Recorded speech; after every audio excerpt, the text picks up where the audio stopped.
Mes parents m'ont mis à la porte pour faire de la place à ma belle-sœur enceinte. Maintenant, j'habite la maison et ils me supplient depuis une caravane. Ce sera un long texte car il y a beaucoup de contexte à donner et j'ai honnêtement besoin de tout vider de ma poitrine. C'est quelque chose qui a dévoré ma vie, et l'écrire semble être le seul moyen de digérer la folie qu'a été ma famille.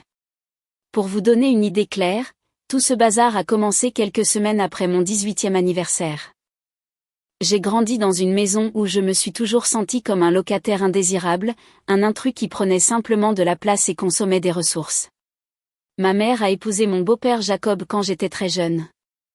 Peu de temps après, ils ont eu ma demi-sœur Seiya, qui a maintenant 22 ans. D'aussi loin que je me souvienne, la dynamique dans cette maison était claire et divisée par une ligne invisible, mais impossible à franchir. Seiya était la fille en or, la fille parfaite qui ne pouvait rien faire de mal, tandis que j'étais le fardeau. Jacob n'a jamais essayé de cacher son mépris pour moi. Sa façon de m'élever consistait à m'ignorer la plupart du temps et à me critiquer durement quand il remarquait ma présence. Ma mère, de son côté, vivait dans un état de soumission constante envers lui, justifiant chacune de ses colères par l'excuse que Jacob était très stressé au travail ou que j'étais simplement un enfant trop sensible. Pendant toute mon adolescence, j'ai tout fait pour être invisible. Je maintenais de bonnes notes, ne causais pas de problèmes, nettoyais mes dégâts et passais la plupart de mon temps enfermé dans ma chambre ou à la bibliothèque de l'école. Mon objectif principal était de terminer le lycée, d'entrer à l'université et de trouver un emploi de stagiaire ou un placement professionnel qui me donnerait assez d'argent pour partir de là.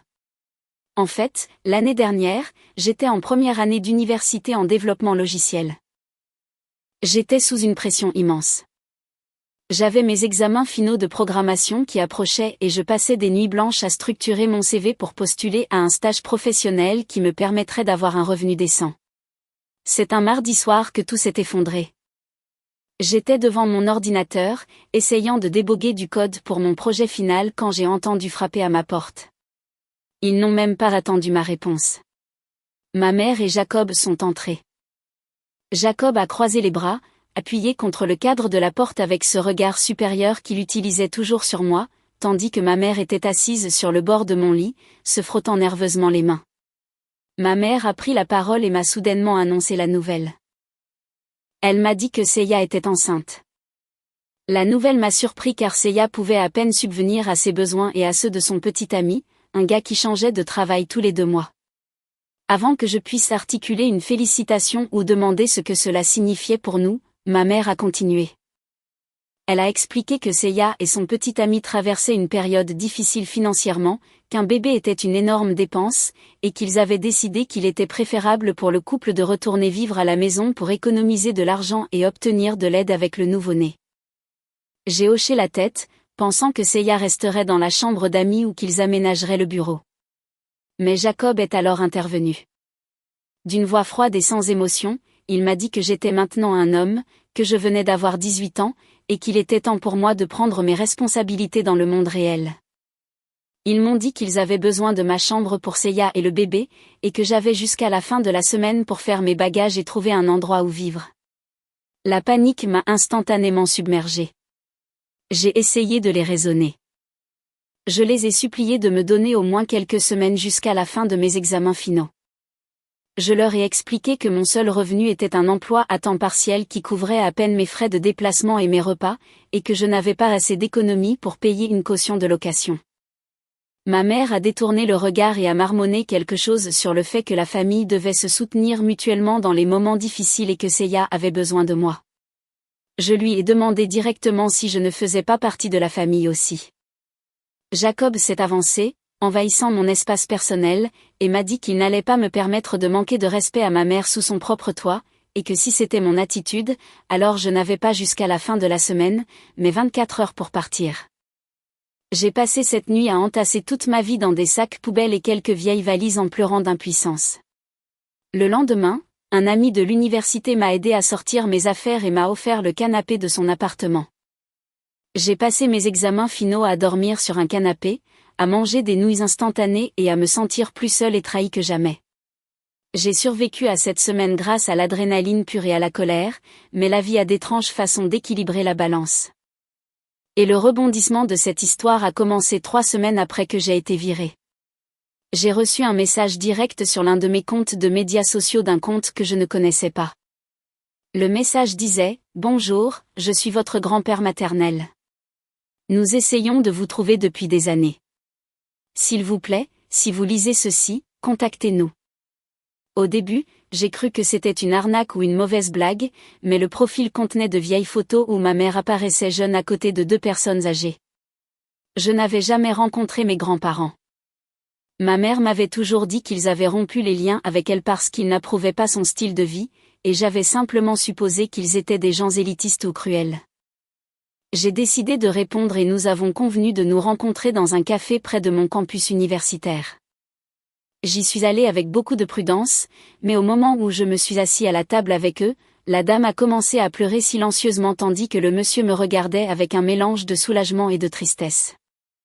Ils m'ont invité à déjeuner et m'ont raconté la véritable histoire de ma famille. Il s'avère que mes grands-parents n'ont jamais rejeté ma mère à cause de son style de vie. Elle a été rejetée à cause de Jacob. On m'a dit que Jacob avait un long historique de grave dépendance, de problèmes juridiques mineurs, et de comportements abusifs et manipulateurs. Mes grands-parents ont essayé d'aider ma mère à sortir de cette relation pendant des années, mais elle y retournait toujours. Le point de rupture a été lorsque ma mère leur a volé de l'argent pour rembourser les dettes de jeu et de drogue de Jacob. Mes grands-parents lui ont dit qu'ils ne donneraient plus un sou à cet homme, mais qu'il serait toujours là pour elle et moi si elle décidait de le quitter.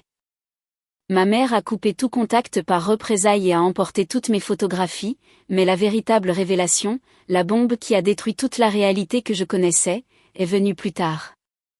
Je leur ai dit, avec une grande honte, que j'avais été expulsée de la maison pour faire de la place à ma belle-sœur. Mon grand-père s'est raidi, son visage est passé de la tristesse à une fureur froide et contrôlée, et ma grand-mère a couvert sa bouche, étouffant un cri.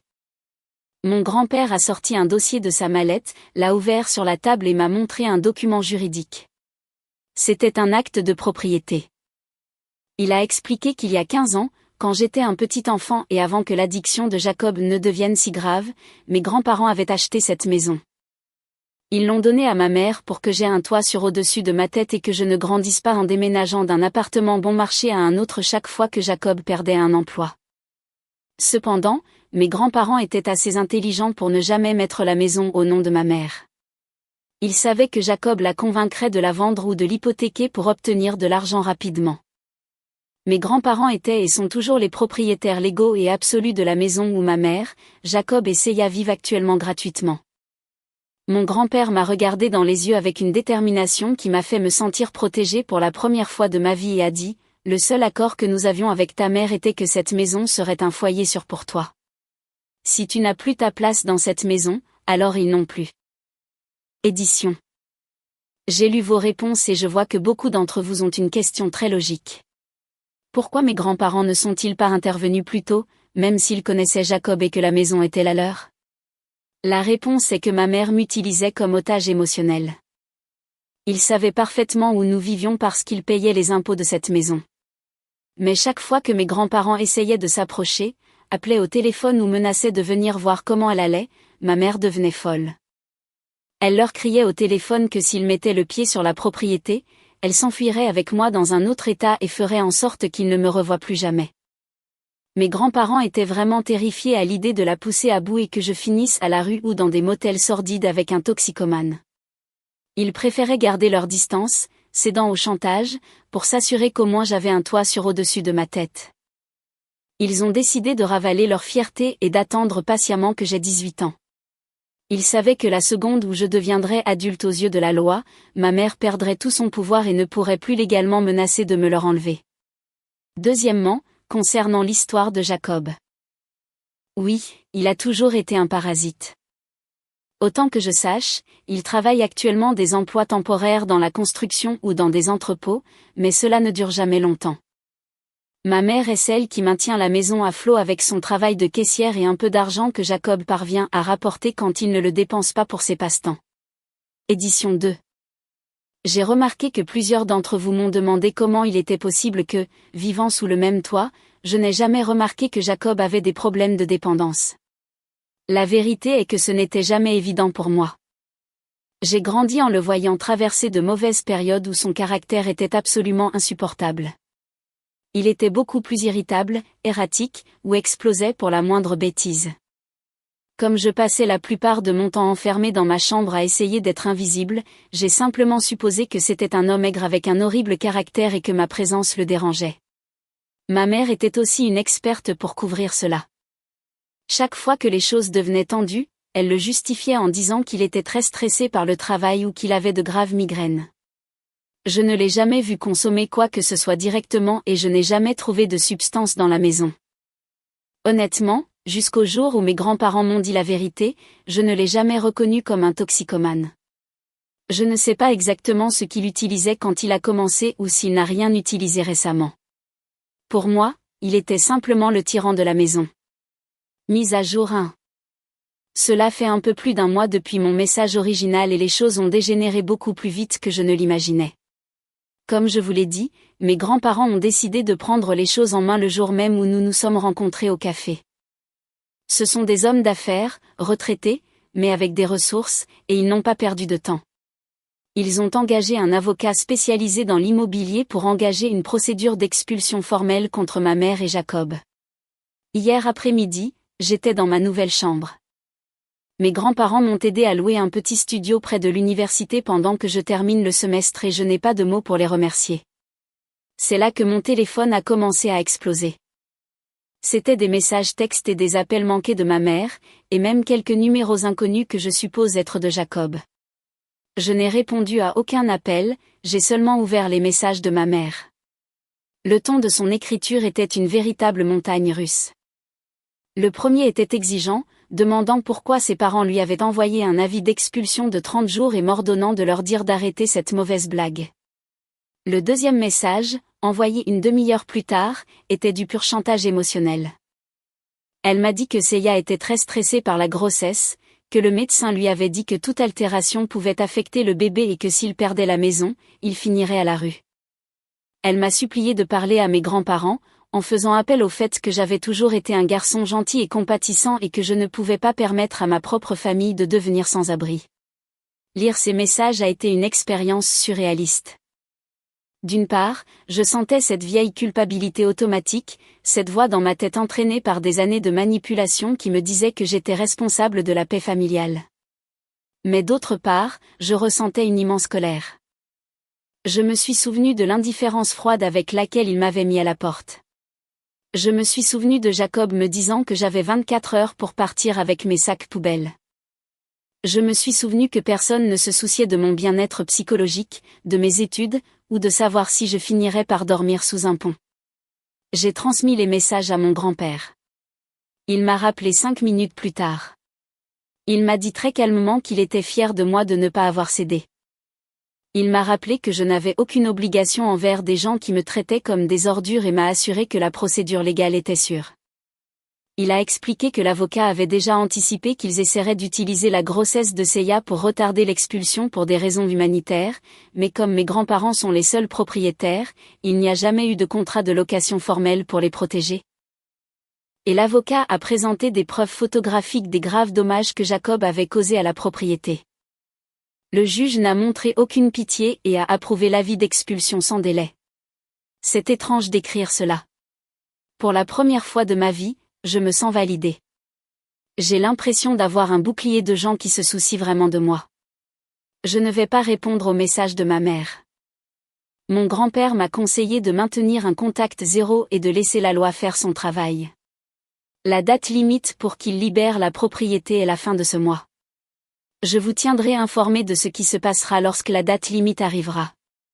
Mise à jour 2. Cela fait un mois depuis ma dernière mise à jour et les choses ont finalement atteint un point de rupture définitif. La date limite d'expulsion est passée il y a 3 jours et, comme prévu, il y a eu du drame. Mes grands-parents, suivant les conseils de leur avocat, ne se sont pas présentés personnellement à la maison pour éviter les confrontations physiques. Au lieu de cela, ils ont envoyé la police locale pour superviser la remise des clés afin de s'assurer que tout se passe bien. J'étais à la bibliothèque de la faculté, essayant de me concentrer sur un essai sur l'architecture des microservices quand j'ai reçu une notification par email. Elle appartenait à ma mère. L'objet de l'email était simplement mon nom complet, quelque chose qu'elle n'utilisait que lorsqu'elle était vraiment furieuse ou qu'elle voulait m'intimider. Quand je l'ai ouvert, j'ai eu l'impression d'avoir reçu un coup de poing dans l'estomac. Ce n'était ni un appel à l'aide ni une tentative d'excuse. C'était un texte rempli d'une haine si pure et viscérale qu'il m'était difficile de concevoir qu'il venait de la personne qui m'avait donné la vie. Elle m'a écrit des choses horribles, m'a traité de traître, m'a dit que j'étais une erreur de la nature et qu'elle regrettait chaque jour des 19 dernières années d'avoir dû me nourrir et me donner un toit. Sa dernière phrase fut celle qui me fit le plus de mal, mais en même temps celle qui me libéra le plus: j'aurais souhaité ne jamais t'avoir mis au monde. Tu es un parasite pire que ceux que tu critiques. Ne nous cherche plus jamais. Pour nous, tu es mort. Au lieu d'éclater en sanglots comme je l'aurais fait il y a un an, j'ai simplement fermé mon ordinateur, suis sorti dans le jardin du campus et j'ai pris une grande inspiration. J'ai ressenti un étrange mélange de soulagement et d'une très lourde tristesse. Soulagement parce que les masques étaient enfin tombés complètement. Il n'y avait plus besoin de faire semblant que nous étions une famille fonctionnelle ou d'essayer de gagner un amour qui n'avait jamais existé. Cette femme n'était pas ma mère, elle était simplement une personne amère qui a choisi un homme violent plutôt que son propre fils. J'ai appelé mon grand-père pour lui parler du mail. Il a soupiré et m'a dit de ne pas être surpris, que ma mère avait toujours eu une tendance à la cruauté quand elle se sentait acculée, un trait qu'elle avait hérité de la pire version de sa propre famille paternelle que mes grands-parents avaient toujours essayé en vain de corriger. Il m'a confirmé que l'expulsion avait eu lieu. Jacob a essayé de devenir violent avec les policiers et a failli être arrêté, mais ma mère a réussi à le calmer. Ils ont quitté la maison, chargeant ce qu'ils pouvaient dans quelques vieilles camionnettes qu'ils avaient réussi à emprunter. Seiya, de son côté, n'arrêtait pas de crier que nous étions tous des monstres pour avoir laissé une femme enceinte dans la rue, même si mes grands-parents lui avaient proposé de payer une caution pour un petit appartement juste pour elle, une offre qu'elle a rejetée par solidarité avec Jacob. Le plus ironique de tout est que, selon ce que l'officier de police m'a dit par l'intermédiaire de l'avocat de mon grand-père, la maison était dans un état déplorable. Il y avait des trous dans les murs, de la moisissure dans le sous-sol qui n'avait jamais été signalée, et la pièce qui était à l'origine la mienne était remplie de bric-à-brac que Jacob avait juste accumulé. Mes grands-parents ont déjà engagé une équipe de nettoyage en profondeur et de rénovation. Ils disent qu'ils veulent effacer toute trace de cette énergie négative avant de décider quoi faire de la propriété. Pour l'instant, j'ai bloqué l'email et les numéros de téléphone de ma mère. Mon avocat, enfin, l'avocat de mes grands-parents qui me conseille également, m'a recommandé de conserver une copie de cet email haineux au cas où ils essaieraient un jour de déposer une demande de pension alimentaire ou quelque chose de similaire à l'avenir. C'est une preuve claire qu'ils ont rompu le lien avec moi, pas l'inverse. Merci pour tous vos conseils dans les commentaires. Beaucoup ont suggéré que je leur donne une autre chance ou que je fasse de la médiation, mais après cet email, je pense que nous sommes tous d'accord que le non-contact est la seule option saine. Édition. Beaucoup de gens demandent où ils sont allés. Apparemment, ils ont déménagé dans un complexe d'appartements assez délabré à la périphérie de la ville. Le petit ami de Seiya a trouvé un emploi de déchargeur de camion, mais je ne pense pas que cela durera longtemps. Je me sens mal pour le bébé à venir, mais j'ai accepté que je ne peux pas sauver tout le monde, surtout les gens qui m'ont piétiné pour avancer. Mise à jour 3. Salut à tous encore une fois. Ça fait un moment. Nous sommes au milieu des vacances d'hiver et je voulais vous donner une mise à jour beaucoup plus positive. C'est la première fois depuis des années que j'écris ceci avec un sourire sincère sur mon visage. Comme je vous l'ai dit, mes grands-parents rénovaient la maison d'origine. Eh bien, il s'avère qu'ils ont décidé qu'ils ne voulaient plus vivre dans leur maison de campagne car elle était trop grande et solitaire pour eux. Donc, il y a quelques semaines, ils ont pris la décision de s'installer définitivement dans la maison de la ville qu'ils ont récupérée après l'expulsion, et le meilleur de tout, ils m'ont demandé de m'installer avec eux. J'ai passé les 2 dernières semaines à aider à la décoration. C'est incroyable comme un endroit change quand on enlève l'ombre des personnes toxiques. Nous avons peint les murs dans des couleurs claires, et enlevé les vieux tapis qui sentaient la cigarette. Jacob fumait en secret tout le temps, et nous avons mis de nouveaux meubles confortables. Ma nouvelle chambre est ironiquement la même chambre dont j'ai été expulsée il y a un an, mais maintenant elle ne ressemble plus à une cellule. Elle a une grande fenêtre donnant sur le jardin, mon propre bureau pour la programmation, et un lit où je peux vraiment me reposer sans crainte que quelqu'un entre et me crie dessus. Hier, nous avons célébré un petit dîner d'inauguration. Mes 2 meilleurs amis de l'université sont venus, ceux qui m'ont aidé quand je n'avais nulle part où aller, et mes grands-parents ont préparé un dîner incroyable. Nous sommes restés tard à parler, à rire et à jouer à des jeux de société. Pour la première fois de mes 19 ans de vie, j'ai compris ce que signifie le mot « maison ». Ce n'est pas un endroit où il faut se cacher, mais un endroit où l'on est accueilli et célébré. Mes grands-parents sont des gens merveilleux. Ma grand-mère m'a enseigné des recettes de famille que ma mère n'a jamais voulu apprendre, et mon grand-père me raconte des histoires de sa jeunesse et comment il a bâti sa fortune à partir de rien. J'ai l'impression de récupérer des années d'histoire personnelle qui m'ont été volées. Quant à eux, je n'ai pas beaucoup entendu parler et je préfère que cela reste ainsi. Je sais que Seiya a eu son bébé récemment, une fille. Mes grands-parents lui ont envoyé un panier avec des vêtements et des produits de première nécessité par un service de messagerie anonyme, car malgré tout, ils ne veulent pas que le bébé souffre.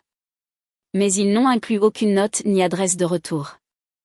C'était un acte de pure charité, sans intention de reprendre contact. Je me sens en paix.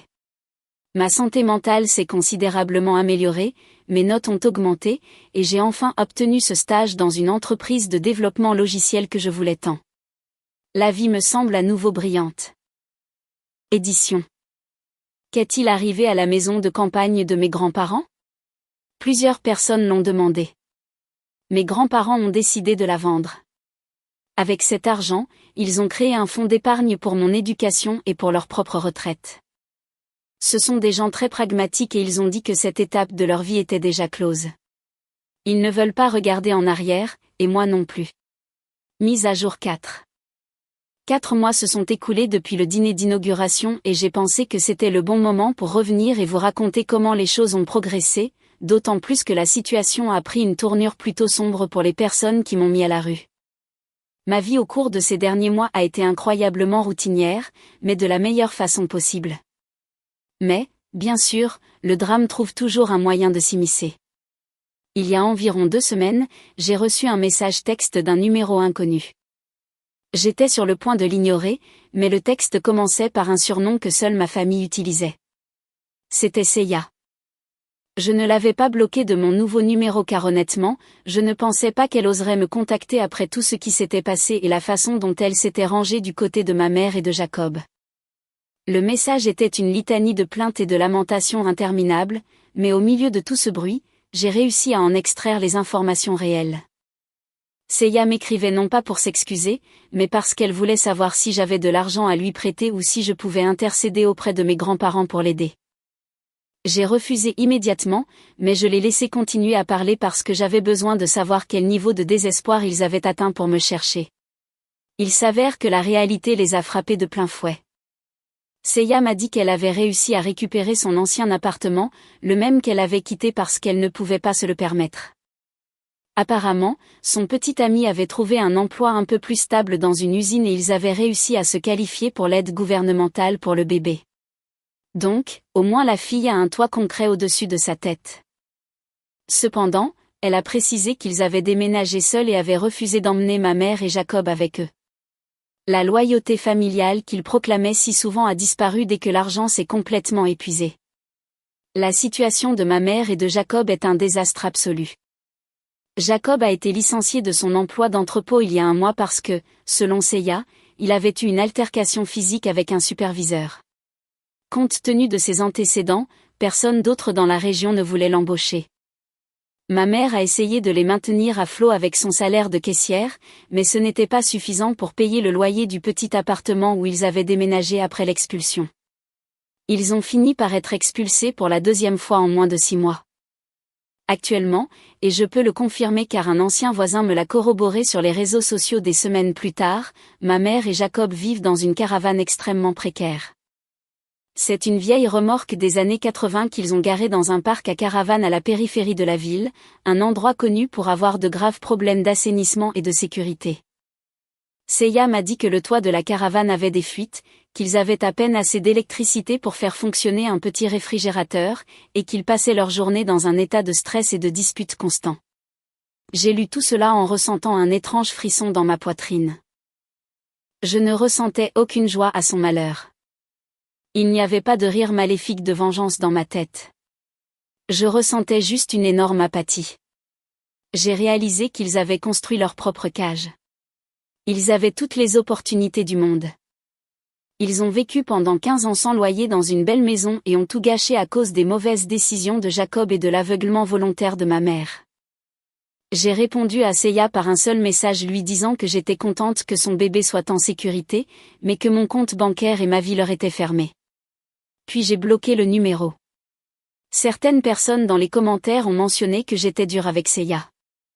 Je tiens à préciser qu'elle n'est pas une victime innocente dans cette histoire. Elle savait exactement ce qu'ils faisaient quand ils m'ont mis à la porte pendant ma semaine d'examen et n'a pas levé le petit doigt pour me défendre. En fait, il s'est moqué de moi, disant que j'étais trop vieux pour pleurer sur une chambre. Sa tentative de me contacter était purement motivée par un intérêt financier, pas par des remords. Mise à jour 5. Le conflit est arrivé à la porte de mes grands-parents hier soir et ce fut l'une des situations les plus tendues que j'ai jamais vécues. Il était environ 21h. Ma grand-mère tricotait dans le salon. Je travaillais sur des rapports pour mon stage et mon grand-père lisait le journal. Soudain, le téléphone fixe de la maison, un numéro que seuls les médecins, l'avocat et une poignée d'amis très proches de mes grands-parents possèdent, a commencé à sonner. Mon grand-père a répondu et presque immédiatement, j'ai vu sa posture devenir rigide comme une planche. Il a mis l'appel sur haut-parleur et nous a fait signe de nous taire. C'était ma mère. Sa voix était méconnaissable. Elle était hystérique, pleurait bruyamment et trébuchait sur ses propres mots. Le bruit de fond était chaotique, il y avait le son de la circulation et ce qui semblait être un vent fort, comme si elle appelait d'un téléphone public ou marchait le long d'une avenue. Il nous a fallu plusieurs minutes pour comprendre ce qu'elle disait au milieu des voix.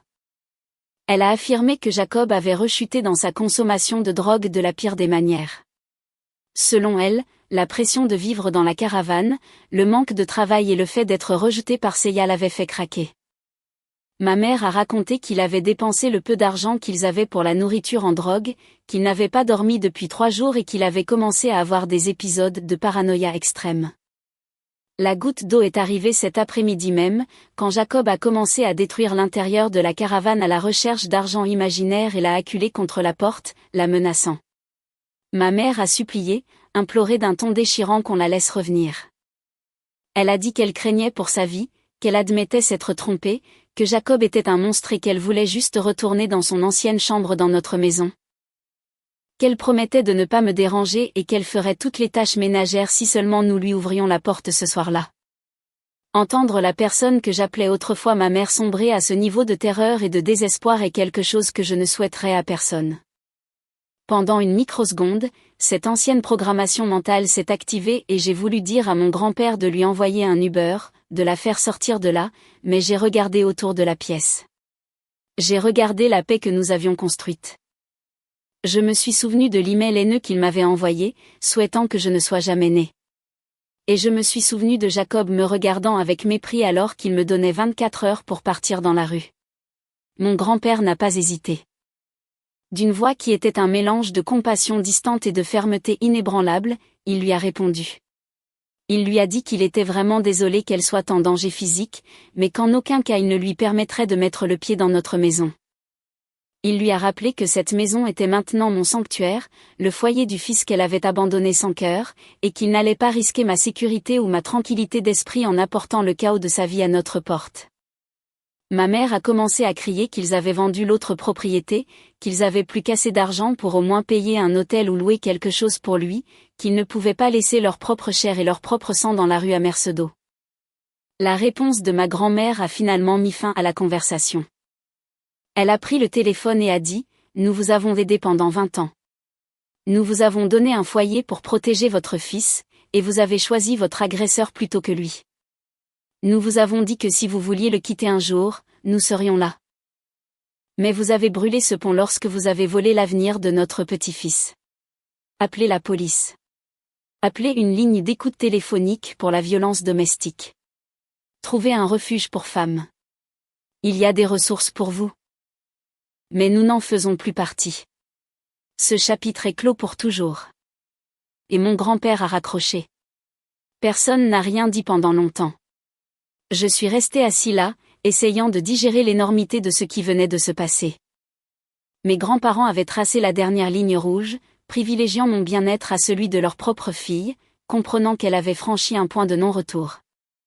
Ils ont appelé la police du comté local, où se trouve le parc de caravanes, pour signaler un possible incident de violence domestique et décrire la situation de ma mère, s'assurant qu'au moins une voiture de patrouille était envoyée pour vérifier la zone, mais ils n'ont rien fait de plus. Je me sens étrange aujourd'hui. Je ne suis pas triste, mais je ne suis pas calme non plus. C'est comme regarder la fin d'un film d'horreur depuis un endroit sûr, sachant que le monstre s'est finalement dévoré lui-même, mais incapable de détacher mes yeux du générique de fin. Mise à jour 6. Cela fait presque 3 mois depuis cette nuit terrible où ma mère a appelé pour implorer de l'aide. Et je pense que ce sera la dernière fois que je mettrai à jour cette histoire, du moins pour longtemps. J'ai besoin de clore ce chapitre de ma vie et de me concentrer entièrement sur l'avenir, mais je voulais vous raconter comment ce cauchemar s'est terminé, car je sais que beaucoup d'entre vous ont investi leur temps à lire et à me conseiller. La paix dans notre maison est restée intacte après que mon grand-père ait raccroché ce téléphone, mais le silence de ma mère n'a pas duré longtemps. Nous n'avons plus reçu d'appel direct car mes grands-parents ont finalement pris la décision de changer leur numéro de téléphone fixe. Un processus fastidieux, étant donné le nombre de contacts médicaux et personnels qu'ils avaient associés à cette ligne pendant des décennies, mais c'était une étape nécessaire pour protéger notre tranquillité d'esprit. Cependant, l'information a des façons curieuses de se frayer un chemin. Il y a quelques semaines, j'ai reçu un message direct sur l'un de mes réseaux sociaux secondaires. C'était d'une femme nommée Brenda. Au début, le nom ne me disait rien, mais en lisant le texte, je me suis souvenu qu'elle était l'une des rares amies de la jeunesse de ma mère qui tolérait encore son existence intermittente. Le message de Brenda était long et confirmait nos pires craintes concernant la situation au parc de caravanes. Elle a écrit pour m'informer, selon ses propres mots, par simple obligation morale, que ma mère avait dû s'échapper de la caravane au milieu de la nuit. Apparemment, les problèmes de dépendance de Jacob avaient atteint un point de non-retour. Il avait commencé à vendre les quelques objets de valeur qui leur restaient, y compris la batterie de la caravane et les vêtements de ma mère, pour obtenir de l'argent rapidement. La nuit où elle s'est enfuie, Jacob était entré dans un état psychotique induit par la substance, s'étant barricadé dans la caravane avec un couteau de cuisine et accusant ma mère de cacher de l'argent dans les murs. Brenda m'a dit que ma mère avait marché plusieurs kilomètres dans l'obscurité jusqu'à ce qu'elle atteigne une station-service, où elle l'avait supplié de venir la chercher. Actuellement, ma mère mène une vie nomade, passant du canapé de Brenda aux maisons de 2 autres connaissances qui la laissent rester quelques jours en échange de nettoyage de leur maison ou de babysitting. Elle n'a pas de travail stable, elle n'a pas d'économie, et elle vit la même précarité qu'elle et Jacob m'ont condamnée il y a 1 an. La partie la plus perturbante du message de Brenda était la dernière supplique. Elle a avoué que ma mère l'avait forcée à m'écrire, me suppliant d'intercéder auprès de mes grands-parents pour qu'ils lui pardonnent.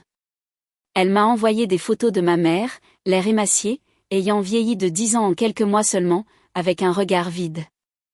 Brenda a dit que ma mère passait ses nuits à pleurer, à écrire des lettres manuscrites à mes grands-parents qu'elle n'envoyait jamais parce qu'elle ne connaissait pas notre nouvelle adresse exacte. Et répétant obsessionnellement que si elle réussissait à retourner à la maison en ville, tout irait bien et nous serions à nouveau une famille. Lire ce message m'a serré la gorge, non pas de tristesse, mais d'une profonde résignation. J'ai montré le message à mes grands-parents le soir même, pendant le dîner. Ma grand-mère a lu le texte en silence, a bu une gorgée de son thé, a soupiré lourdement et m'a rendu mon téléphone. Sa seule réponse a été « C'est une tragédie qu'elle s'est écrite elle-même, mais nous ne faisons plus partie de son œuvre. » Mon grand-père a hoché la tête et a suggéré que je bloque également Brenda, indiquant que toute connexion au passé, aussi petite soit-elle, était un risque que nous ne devrions pas prendre. Et c'est exactement ce que j'ai fait. J'ai bloqué le compte sans répondre. Je suis conscient qu'elle est ma mère biologique, et une petite partie de moi, cette partie enfantine qui recherchait toujours son approbation, ressent de la pitié pour sa situation. Mais la version adulte de moi, le jeune homme de 19 ans qui a dû entasser sa vie dans des sacs poubelles sous le regard moqueur de son beau-père, c'est que la laisser revenir serait signer mon propre arrêt de mort. Le conflit principal est résolu. Mes grands-parents et moi sommes en sécurité dans une maison qui se sent enfin chaleureuse et vivante. Mon stage se passe si bien qu'ils ont laissé entendre la possibilité de m'embaucher à plein temps après l'obtention de mon diplôme. J'ai des amis incroyables, un chien qui me réveille avec des léchouilles tous les matins, et un réseau de soutien inestimable. Cependant, je mentirais si je disais qu'il n'y a pas une ombre constante qui plane à la limite de mon esprit. Il y a cette légère tension, ce suspense quotidien en vérifiant le courrier ou en sortant, en me demandant si je la rencontrerai un jour devant notre porte ou si Jacob décidera de se venger quand il découvrira où nous vivons maintenant. C'est une alerte silencieuse avec laquelle je vais devoir apprendre à vivre, mais contrairement à avant, je ne fais plus face à cette peur. Je suis simplement reconnaissant à tous les membres de cette communauté d'avoir été là pour moi pendant cette période sombre. Vos conseils, vos mots d'encouragement, et même les critiques les plus dures m'ont aidé à rester sain d'esprit quand j'avais l'impression que le monde s'écroulait. J'ai appris à la dure que le sang est plus épais que l'eau. Relatif, mais la loyauté, le respect et l'amour véritable sont les seules véritables exigences pour construire une famille. Je vous dis au revoir. Je ferme ce compte et ce chapitre. Souhaitez-moi bonne chance pour mes prochains examens et dans la vie, car j'ai l'impression que pour la première fois, ma véritable histoire ne fait que commencer.